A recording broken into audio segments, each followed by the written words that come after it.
Salut tout le monde, l'ère est grave. Akakanga bo ni ngani video ngoni ke kadaka no bako bele jeli ngoni kuluka mo de bichoka tele sui akara Mali konna na wala makara Côte d'Ivoire automene ko fani kata se jamana to bele jeli ma. Akakanga bo ni ngani video ngoni ke kadaka no bako bele jeli ngoni kuluka kaira bele jeli na ka fa kum Mali ni Côte d'Ivoire c'est la famille. Kuma ngon ma ke dala kuma dama kuma ngon nganga wala de anga ngayira nyogona kuma bele jeli na ka fa ko ndi frère on di pe voisin anga do ka fa ko on di bi nyogo sera la bo wakati bele jeli na. Amanda balma Mali on kuluka munu beno kubega to boka video ko ninge ka kuma Ivoirian ko ninga uka sabale ko ka ala ni kira kama ko nunu nun dabla otemene ko fe Ivoirian mun fana bega bo ninga to ka Malien ko ni vraiment ni la TikTok sans faire la mi domine ko bi ko ni adama temene no fuko adama temene basabla kuma jugu de bega bo da ko na TikTok ko ni safra la yona anga Malien ko ni bala otemene ko fa ni ka fara Ivoirian reka do reko ko Malien taka jugu ni Ivoirian da ami domine ko bi ko ni kele ale do kosbe de anga bololo sira ko ninga fo mo bi yere ni nga ko eske ni ndi rankini do wa weske ko ni ko inda madroni ama meka fo ku wala juguro tara ninga nyesi Ivoirian sura suma nga pourquoi Ivoirian kon meka bo bibi na ninga toko kuma Malien ko ninga ni tukwala wanye ka fo Malien vune beka toko botu ninga kuma uka ni tukwala nekena ni doko ninga video TikTok sa fela la Ivoirian no vraiment ka video ko ni ça m'a vraiment touché basabla ka video kon kuna na kon tika dore fo abeka nyini abalma Ivoirian fe ku kwa sawali ko se ninga ni ko ni doje uko na ko sama ka tayoro wala nga utumene ko fama kala ka tukuni Malien do fene do ka video kon na ka toko ni no fene ka tukuni vraiment uko ni ko min chama ama ina balma bele jeli fe an bele jeli ni mako kelu an kana so togo shila to bunu nungo ngana ninga na on bla nyogona kasawa kan ngene kunu nungo ni yere dama an ga ko ngon to diplomatie bolo an ngo nga an sigi dora ningo la jaw ko mina ko kan nga togo mina vraiment ningo ne an kuma shilo ko ka e ka fo ko yere dama de ka bo ninga nyogo ni tuko la ka nyogo dogo ya ka nyogo buluja ka seni niveau ma vraiment ko do ko mi ko ni chama wa nga do fene ka fo ko malem ko ni siglo no Côte d'Ivoire mi do mine ko bi akatani mo ko million nani ni ko donc ni ko ni samana ka tayoro la adama ni jamana fla shila mogomno mi gato ko boninga kuma kuto era jamana na ningo dasa ko bele jele foka fo kunno ko malitise Côte d'Ivoire la Côte d'Ivoire se malla u dilla ko ala ni kira kama na ko gon ngara to la amunu be jamana nungo na ande bina bo akala ma ulu sikle no fo ya fla la ko sabale ku bulu da dusu ko ka ala ni kira kama ko kunu ko dabla anya ka fo torno jale fene boro ningi ga conseil video ko ni di akaka nga boningo yira au bele jele na oni ni amisa ga je ningo video ko parti la nyongo fe otumene ko fe mahina bele jele fe anga dia ninga ya fa delike nyongo ma commentaire ko nana ça fait plaisir vraiment. C'est important comme ben watina dien kono Mali kono and Côte d'Ivoire ni yonche ne bina akila tafwa ka bunyani karama kono ka akila tafwa ka ko imbi chuko muna ka seka fenda maro faka ka ankanu bako albika uladonia amina jem kom sigi ala amanyini alibi munu abonné nete anga plateforme ko katu abonné jona anga chaîne YouTube ni anga page Facebook nunu ka katu abonné pour que kuna foni munu be na bina teme ouverture média ka aka seka bo allege seka lama on de sigi on te da on wuli ka job belebele ouverture média la oye kumpa o seka bo jamana do na chukumuna ni ko yin kabako dando kabako belebele ba mbona ka kuna foni do fana soro que l'Allemagne aussi a nié être impliqué dans l'affaire du militaire ivoirien, les militaires ivoiriens après l'aménagement. Donc, Koba Iraka Foko, Allemagne fanaye a nié fana. Donc, sans plus tarder, amena do mun kono ne ka korofobi yoro damado de la. Oye kafo jamana de mun be ni watina ni besiglendo ka ko intabolo laje anya ye anga jamana nyemgo ye nunga sorasu mine. Ivoirien ka sorasu mine ka seka u garder parce que unna choko ma don bon ambora ka RFI fana ka korfo la mais RFI fana mu vana fo encore c'est encore plus grave parce que RFI fana ira korfo la ka fo oni mo ko ya confirmer ka fo ni sorasu nunti o luka effectif la fiu ko wuli ka joko fe bon ambora ka ko Allemagne fana ye déclaration do fana kala bon andu ay fana Côte d'Ivoire nyemgo lu fana ye communiquer ke kunu on da magara la ouverture média ka u fana mu fo yuka kilata fana fo aka aneka kuma bi yoro muna ni ke jien jamano jamana a jamana abi folo ka seka surasi nu mine folo ka ko nyenyi folo ka ko tien don ni nga soro ka ta sra clinique aneka kuma belebele abi boli munga oye ambalma ivoirien ani ambalma malien munu be Côte d'Ivoire spécialement ne be nyeshi uludema ka fo ivoirien wi mali ni Côte d'Ivoire ye jamana kelende ni ko muna kera il faut que ivoirien ko aklitu yere la malien mun wana be malien ni ivoirien on be de fakile bakile ni politique ko munye ni ko ibaso akoka dun suro nega émission ko fe ouverture média ka mbalma do be o yengule ka bo Côte d'Ivoire ay ngwele ka bo Côte d'Ivoire akoma chorno nga foli bi siye mbini barake mo ko befuka awali nyumondo ako chorno on biya on jatike me kosobe on jatike ledu kase jatike ko muma ala na kira de bado ne kon timo ko rodo ne kon jatike ledu o ngoi jatike me ka damunga ako jatike me ka damunga parce que ni ngoi il faut que ako tien ka nyanyini jona wala sa on munumbe on na balma munumbe barake nyoko fe Côte d'Ivoire du ko ya am se ka nyoko tabulu am se ka ko famia choko muna ka chorno on bi ko jamana ka iba kalama malien mumbi aka chani malien million nani am bebia wa akla be julawdi on ga hera de bi nunga jamana kono anga nafa soro srabu ga jamana kono anu ga jamana fakele bakele jamana do a be jamana kelenyi donc okun kono olu dusu buka bo passer ko lu ya me ka fo ga jamana nyemo ko communiquer ka fo ku ka soro su minena on ga jamana nyemo ko fe ko ku bla jona donc okun kono bon mo do bi ka commencer ka fontaine mun du mo bi ka commencer ka ngunu ko fo bolonda na bon vraiment c'est pas facile mais ni fana ta kale al na sur la Côte d'Ivoire jamana yere do al ni Côte d'Ivoire jamana do iba ye finitiki mun be ni uduna on ga jamana ko non chogo yala abseka ke fili ira yoro do la o yoro yin avant que o nyaka soro nunu bi jofolo de ko nyanyi ni folo wala saka seka o chien do o jafu yali ngane ka kuma bi boli mun no alibi o ye ka seka fo ma ini balma aw bi to ka fili nga chien ma nga o te teria sa o te balma ya sa il faut qu'on fasse extrêmement attention ambe kuma ambalma ivoirien fait anya bala ivoirien be ka boka vidéo ke ka kuma chama fo anga jamana ma ka prempere ka fo mali bita nere ya a vidéo chama la réseaux sociaux ka amanda mfana yi anga ye o ivoirien activiste munumbe o be ka boka anga jamana la gosho kosobe o manda nye ni politique mo ka barai ni diplomatie barawi akobi senka ka ko chien ni ka chien don na chien soro la ka chien don ne dali mo nga jamana na ka fo ameni sorasi num bla ka soro amake woya amake fuyi Mali ni Côte d'Ivoire amite menanga balmayay nga tanke ko bi senka atnyama don fo beki aklito ikuma fodawla aujourd'hui anya e ivoirien do ko vidéo la Côte d'Ivoire nyebala ko activiste do TikTok kan ani ka bla Facebook ko bi ka kasara ko fo bi ka ko jugu fo kuma munumbe ko amemadi kulula ama nyunu fe ko dusu do ka sabali ko bi ka nyanyini ka ntie don andali mala ka vo yan do ko na tanche o ba so ni ko tinyebe bana peu ayra boraka RFI ka korofome ay RFI mo ka korofome RFI mu vo misika ka c'est très grave ni yakuma abi ma dabaliba abi kabakuya abi dabaliba nga be mo bi tinyedi la be mo bi ka fo ni sorasi nu nana mu nyino nga jamana kono al ivoirien mu yere be nu dusu bomede absaka ke kodo fana bi ni ngoina olu yere to kalamawo absaka ke kodo fana kelendo mu ndogolendo o ivoirien kelon fana na o be saka ke na tanke commencer ka tien nyini ka wuli ka jo kala ka tien don na kun kera mu fili kera yoro jume o ka se ka don ka se ka mo la famia nango ngami dusu blaki nya dron mi tieni ke mali ni Côte d'Ivoire ka bla nyona atan flash arranger ambe se ko korfo ka ambo fa ambalma ivoirien atolu arranger choko muna atan vana arranger ti parce que ambe de jamana kele ambe se ka ni jamana damaro be la Guinée fra Côte d'Ivoire Mali Sénégal Burkina ambe de jamana kele ambi an shit se ka nyon ko donc kele may ani nyon n'a fɔra kɛlɛma ni ɲɔgɔn cɛ o ye ɲɔgɔn faamuya de ka se ka faamuyaliw sɔrɔ ni ɲɔgɔn cɛ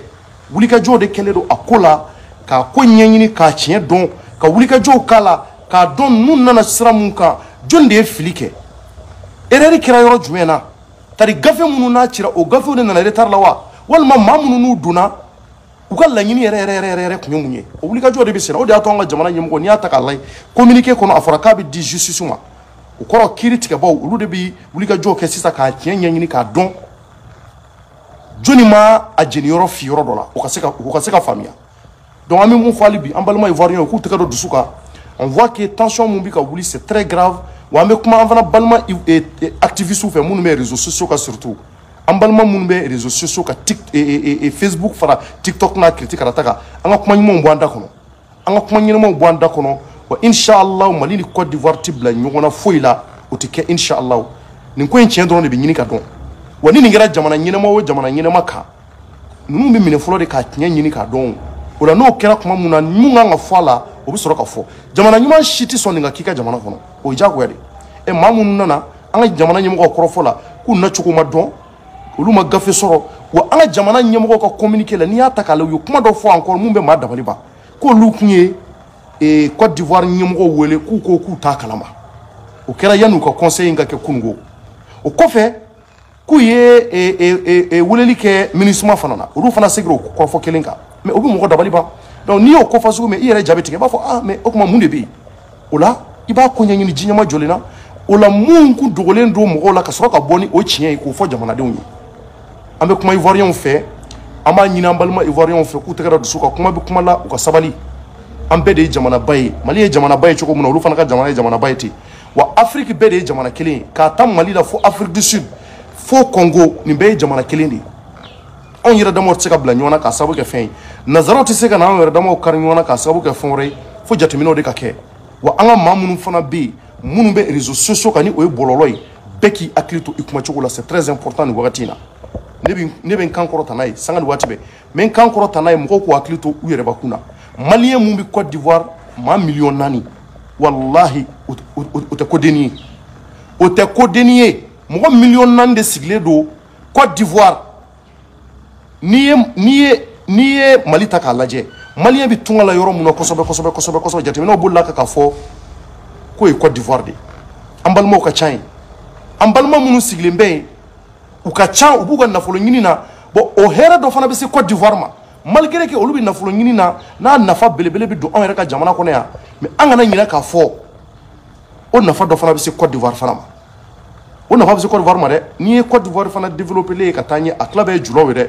a tila bɛɛ ye maliyɛn minnu fana sigilen bɛ yen donc kɛlɛ in damandanji la an b'a ɲini an balima ivoiriyɛnw fɛ ka ɲini maliyɛnw fɛ bɛɛ k'i hakili to i kuma kɛcogo la an k'a to nin ko in bɛ ka ɲɛɲini ji ɲɛma jɔlen na ni mun ye tiɲɛ o bɛ dɔn ala tɛmɛ anw dalen b'o la o mun de kɛra an bɛ fɛ ka bɔ a tiɲɛ kalama a ti c'est à dire a ko tɛ dogo mɔgɔw la tugun quoi a ko tɛ dogo mɔgɔw la parce que kuma caman fɔra nin kɔnɔ mun bɛ mɔgɔ dabali ban ko caman fɔra a kɔnɔ ko mun bɛ yen k'a bɛ mɔgɔ bila hakili munumunu na i b'i yɛrɛ ɲininka k'a fɔ comment nin bɛ se ka kɛ cogo di jamana wɛrɛ sɔrɔdasiw bɛ se ka don an ka jamana kɔnɔ cogo di ɔ nin sababu la bɛnkanw kun ye mun ye bɛnkan jumɛn kun bɛ anw ka jamana ni Côte d'Ivoire cɛ ninnu ka nali la bon n'i bɔra ka RFI mɔgɔw ka kunnafoni mun n'u y'a kɛ sɔgɔmada in na RFI mɔgɔw olu fana y'a jira k'a fɔ ko ONU y'a yamaruya k'a fɔ ko ninnu ti olu ka effectif la mais ça aussi c'est très grave y'o fɔ bi sɔgɔmada in na donc je pense que y'o de jouer ko daminɛ comme vous voyez que l'ONU affirme que les soldats ivoiriens arrêtés au Mali ne sont pas de la MINUSMA. Oh, alors quand les Ivoiriens sont dabali ban, quand les Ivoiriens sont dabali ban, alors les Ivoiriens font quand la lajɛ quoi, nyemo quand les ninga fara on a jamana ka kadi ko nyɛɲini ka ko dɔn, mun de bɛ nin ko in kɔfɛ. A ma se kɛlɛ la, a ma se nɛni la, a ma se ɲɔgɔn bila ɲɔgɔn na ɲɔgɔn fɛ. Moi je pense que an tɛ o waati la. C'est très important. An m'an kan kɔrɔta n'a ye nin waati in na. Cɔrɔnɔtal yɛrɛ bɛ n kɛrɛfɛla la ni o ye baarakɛ ɲɔgɔn ye bɛɛ b'i hakilata fɔ nin na aujourd'hui an ka laɲini ye bɛn ni sabati bɛ se ka na africains ni ɲɔgɔn cɛ an kana to kulo bilenw ka kɛ sababu ye k'an bila ɲɔgɔn na an kana kɛ sababu ye sitanɛ ka don an ni ɲɔgɔn cɛ a tɛ maa si arranger an ka jamana kɔnɔ yan an bɛ kuma an balima minnu sigilen bɛ Côte d'Ivoire an b'a f'u ye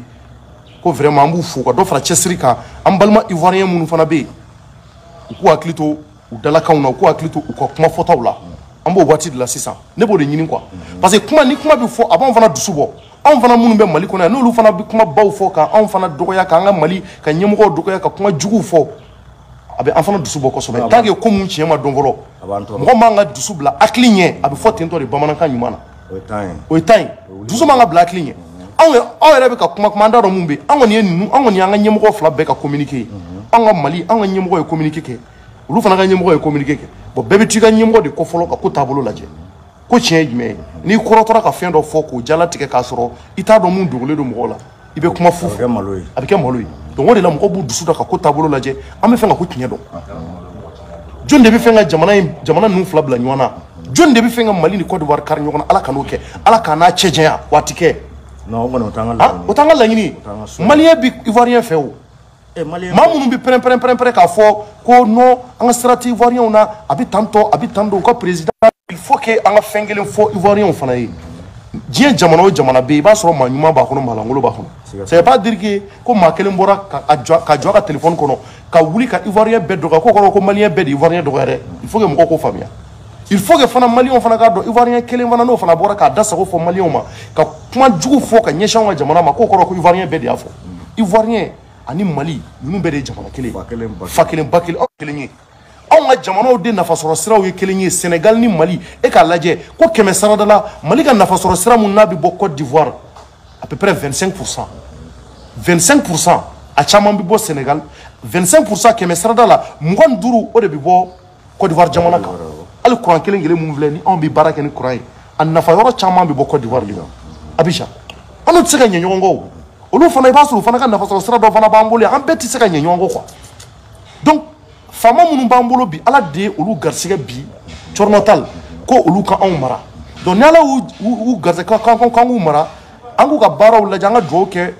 jamana in ka nafa bɛ yɔrɔ mun na anw mago bɛ o de la maa si kana coron maa si kana kuma fɔta sɔrɔ kuma mun bɛ se ka jamana ninnu fila kari ɲɔgɔn na faama ninnu mɛ an n'u ye san 10 san 20 u bɛ taa o nka Mali tɛ to yen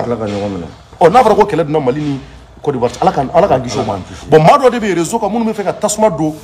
u bɛ fɛ ka alimɛti de mɛnɛ dɔrɔn k'o bila kɔrɔni na dɔrɔn k'a kɛ ala k'an kisi a ma u k'o kɔlɔsi an b'a ɲini an balima Ivoiriyɛnw fɛ k'u kɔlɔsi u dalakanw na an bɛ segin a kan an bɛ Ivoiriyɛnw bonya kosɛbɛ kosɛbɛ Ivoiriyɛnw ko ka d'an ye an balimaw ka ca Côte d'Ivoire an sinjiw ka ca Côte d'Ivoire Maliyɛn yɛrɛ caman bɛ Côte d'Ivoire n'i y'a ye Maliyɛnw girinna Côte d'Ivoire kan c'est parce que Côte d'Ivoire de diyara n ye sinon c'est pas parce que ko Côte d'Ivoire de ka di ko diɲɛ jamana bɛɛ dɛ o tɛ dɛ ayi o tɛ Côte d'Ivoire de diyara n ye sinon Maliyɛn bɛ yɔrɔ o yɔrɔ Afrique kɔnɔ yan nɔ Maliyɛn ye hɛrɛ sɔrɔ a jamana bɛɛ kan